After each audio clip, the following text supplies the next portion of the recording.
मतदान पूर्ण होने के बाद पोलिंग पार्टी संग्रहण केंद्र पर मतपेटी, मतदान से संबंधित सारे प्रपत्र और लिफाफों को किस क्रम में व्यवस्थित कर जमा करें ताकि काउंटर पर सभी सामग्रियां जमा करने में कोई परेशानी न हो के बारे में हम इस वीडियो में जानकारी साझा करेंगे। अगले वीडियो में हम इन प्रपत्र और प्रारूपों को कैसे भरा जाए पर चर्चा करेंगे।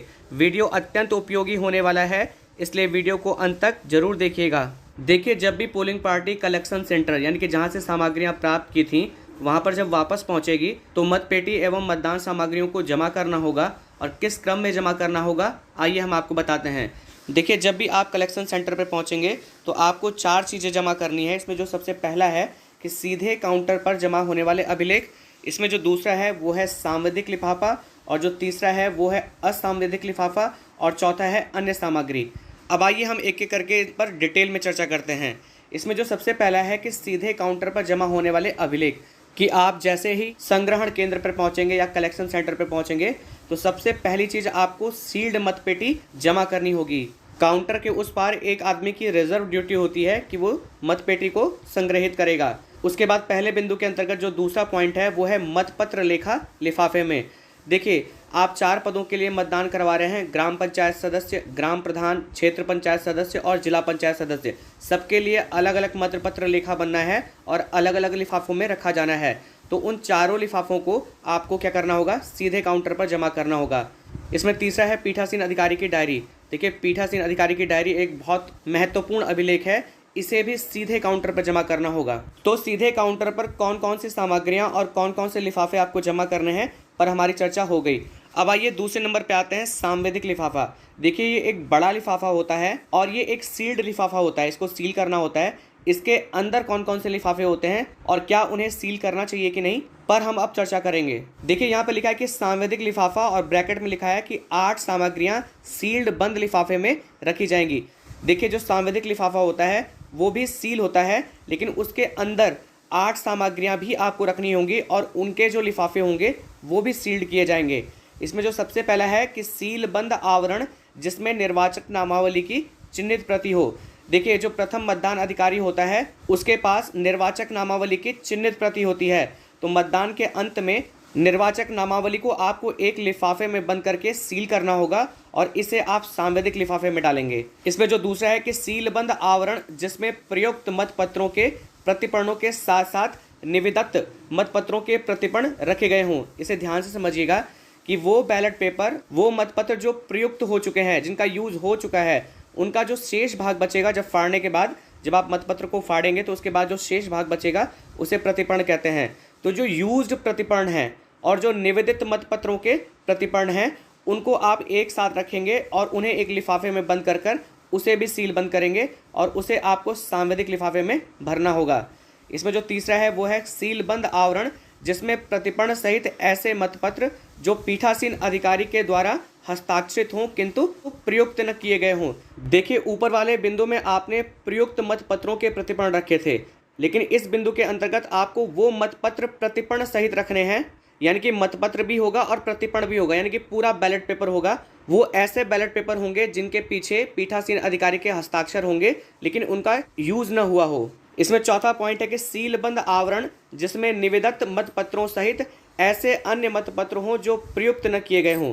देखिए, ऐसे निवेदित मतपत्र जिनका प्रयोग न हुआ हो और ऐसे मतपत्र जिनके पीछे पीठासीन अधिकारी के हस्ताक्षर न हुए हों, क्योंकि पिछले बिंदु में हमने वो मतपत्र रखे थे प्रतिपर्ण सहित जिसमें पीठासीन अधिकारी के पीछे हस्ताक्षर हुए थे लेकिन उनका यूज नहीं हुआ था। और इस चौथे वाले बिंदु में आपको वो मतपत्र रखने हैं कि जिनका बिल्कुल यूज न हुआ हो और उनके पीछे पीठासीन अधिकारी के सिग्नेचर भी न हुए हों। इसके साथ ही साथ आपको निवेदित मतपत्र को भी रखना होगा और उनको एक साथ रखकर एक लिफाफे में आपको सील बंद करके सांविधिक लिफाफे में रखना होगा।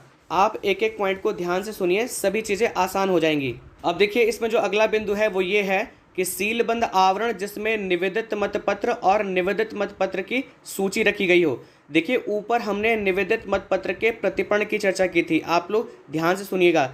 लेकिन इस वाले लिफाफे में आपको क्या करना है कि अगर कोई टेंडर वोट या निवेदित मतपत्र पड़ा हुआ है उसको और उसका जो सूची होता है यानी कि आपका प्रपत्र 30 यानी कि परिशिष्ट 11 आपको उन दोनों को एक साथ एक सीलबंद आवरण में रखना है और इसे फिर सांविधिक लिफाफे में रखना है। इसमें अगला बिंदु है कि सीलबंद आवरण जिसमें मतदान प्रक्रिया के अतिक्रमण के कारण रद्द किए गए मतपत्र हों। देखिए, मतदान के दौरान कभी अतिक्रमण होता है, कुछ आताताई लोग हस्तक्षेप करते हैं, तो उस दौरान अगर कोई मतपत्र रद्द हुआ है, उस पर आप रद्द भी लिखेंगे मतपत्र पर, उसको आपको एक लिफाफे में रखकर सीलबंद करके और सांविधिक लिफाफे में जमा करना होगा। इसमें जो अगला है कि सीलबंद आवरण जिसमें अन्य रद्द किए गए मतपत्र हो, कि ऐसे मतपत्र जो फट गए हों या क्षतिग्रस्त हो गए हों, उनको आपको एक लिफाफे में रखकर उसे सीलबंद करके आपको सांविधिक लिफाफे में रखना है। और सबसे अंत में अप्रयुक्त मतपत्रों को रखने हेतु लिफाफा, कि जो अप्रयुक्त मतपत्र हैं उन्हें आप एक लिफाफे में रखकर सीलबंद करेंगे और उसे आप सांविधिक लिफाफे में रख देंगे। तो इस तरह से हमने 8 जो सीलबंद लिफाफे हैं जिन्हें आप बड़े लिफाफे यानी कि सांविधिक लिफाफे में रखेंगे, इनके बारे में हमने चर्चा की। अब देखिए, तीसरे बिंदु के अंतर्गत जो अगला लिफाफा है वो है असांविधिक लिफाफा, जिसमें 10 मदों की सामग्रियां होंगी। इसमें जो सबसे पहला है वो है आवरण जिसमें निर्वाचक नामावली की चिन्हित प्रति से भिन्न की प्रति या प्रतियां हों।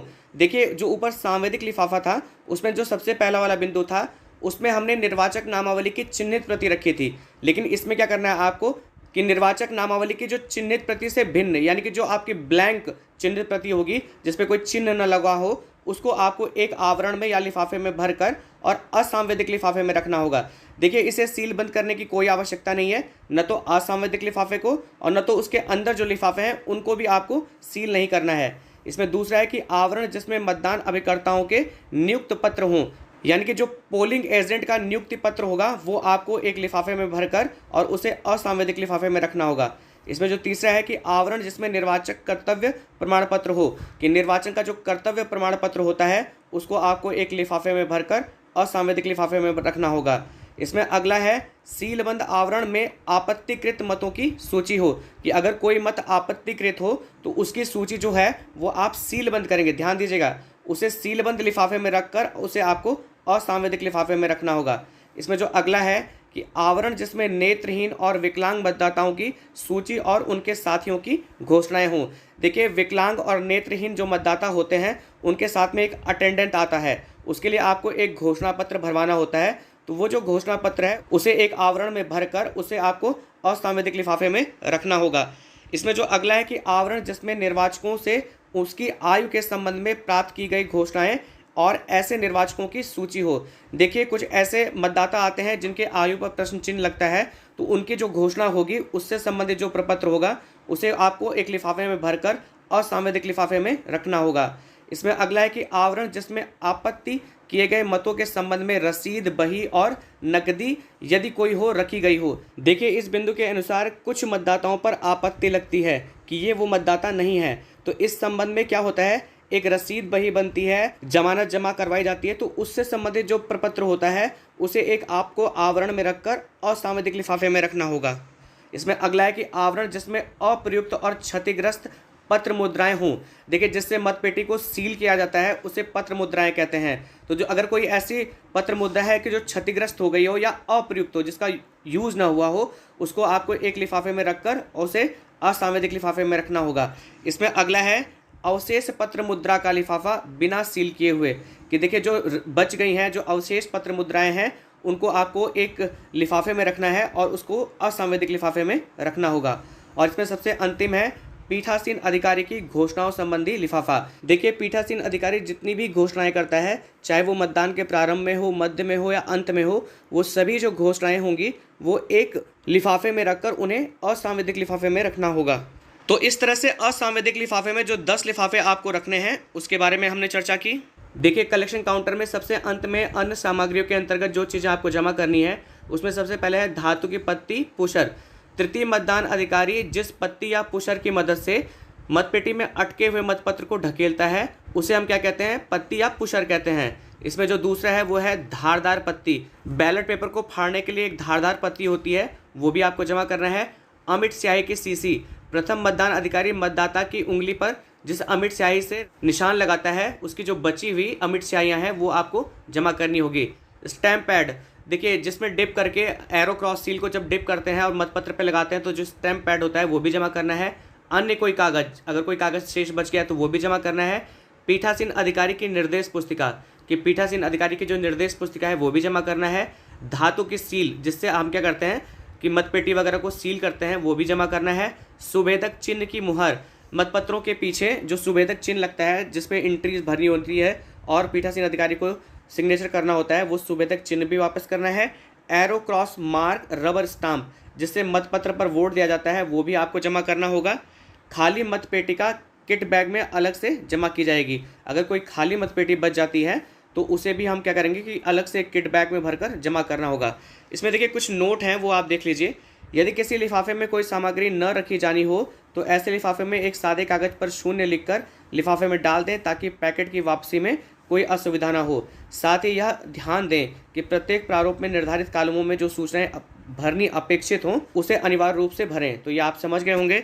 इसमें विशेष ध्यान देने योग्य बातें हैं। इसमें सबसे पहला है प्रयुक्त मतपत्रों के प्रतिपण, निवेदित मतपत्र एवं उनकी सूची, मतदाताओं को जारी न किए गए मतपत्र, रद्द किए गए मतपत्र के अंतर्गत जो सांविधिक लिफाफे तैयार किए जाएंगे उनमें सदस्य ग्राम पंचायत के अंतर्गत सभी वार्डों के अभिलेखों के एक लिफाफे में तथा ग्राम प्रधान, सदस्य क्षेत्र पंचायत व जिला पंचायत से संबंधित अभिलेख पृथक पृथक लिफाफे में रखकर सील्ड किए जाएंगे। देखिए इस बिंदु के अंतर्गत प्रयुक्त मतपत्र के प्रतिपण, निवेदित मतपत्र एवं उनकी सूची, मतदाताओं को जारी न किए गए मतपत्र और रद्द किए गए मतपत्र के लिए जो आप सांविधिक लिफाफे के अंतर्गत लिफाफा बनाने वाले हैं तो उसमें क्या होगा, तो उसमें सदस्य ग्राम पंचायत के अंतर्गत जो अलग अलग वार्ड हैं उनके लिए आपको अलग अलग लिफाफे नहीं बनाने हैं, वो एक ही लिफाफा बनाना है। लेकिन ग्राम प्रधान, सदस्य क्षेत्र पंचायत और जिला पंचायत से संबंधित आपको अलग अलग लिफाफे बनाने होंगे और उन्हें सील्ड कर आपको सांविधिक लिफाफे में भरना होगा। इसमें अगला है कि सांविधिक एवं असांविधिक अभिलेखों को रखने के लिए माननीय आयोग द्वारा निर्धारित लिफाफे, रंग, उसके नंबर, मात्रा का विवरण निम्नवत है। उसी के अनुसार निर्धारित कलर ऑब्लिक नंबर में निर्धारित सामग्री रखकर आवश्यक कार्यवाही की जाएगी। देखिए सांविधिक लिफाफा और उसके अंदर जो लिफाफे रखने होते हैं, असांविधिक लिफाफा उसके अंदर जो लिफाफे रखने होते हैं, जो अन्य लिफाफे होते हैं उन सभी का रंग और नंबर निर्धारित होता है। हमें निर्धारित प्रारूपों को, प्रपत्रों को उन्हीं लिफाफों में रखना होगा। देखिए यहाँ पर लिखा है कि विवरण निम्नवत है, लेकिन यहाँ पर विवरण दिया नहीं गया है। लेकिन जब भी आपको सामग्रियाँ मिलेंगी उसमें आपको स्पष्ट रूप से दिखेगा कि किस रंग के लिफाफे पर सांविधिक लिखा है, किस रंग के लिफाफे पे असांविधिक लिखा है। उनके अंदर जो लिफाफे आपको भरने हैं उनका भी रंग दिया होगा, वो आप देख के समझ जाएंगे। देखिए विधानसभा और लोकसभा चुनाव में सांविधिक और असांविधिक लिफाफे का क्या रंग होता है वो हमें पता है, वो हम आपको बता सकते हैं। लेकिन त्रिस्तरीय पंचायत चुनाव में अगर इनका कोई रंग परिवर्तन हुआ है, इसलिए मैं आपको बताना नहीं चाह रहा हूँ। जब भी आपको सामग्रियाँ मिलेंगी वहाँ पर आपको स्पष्ट रूप से दिख जाएगा। तो मैं आशा करता हूँ कि इस वीडियो के माध्यम से आपको जो भी जानकारियाँ दी गई वो आपको अच्छे से समझ में आ गई होंगी। अगर आपको ये वीडियो पसंद आया है और आपको अच्छे से समझ में आया है तो इस वीडियो को ज़्यादा से ज़्यादा शेयर करें ताकि सभी लोग लाभान्वित हो सकें। वीडियो देखने के लिए आप सभी लोगों का बहुत बहुत धन्यवाद।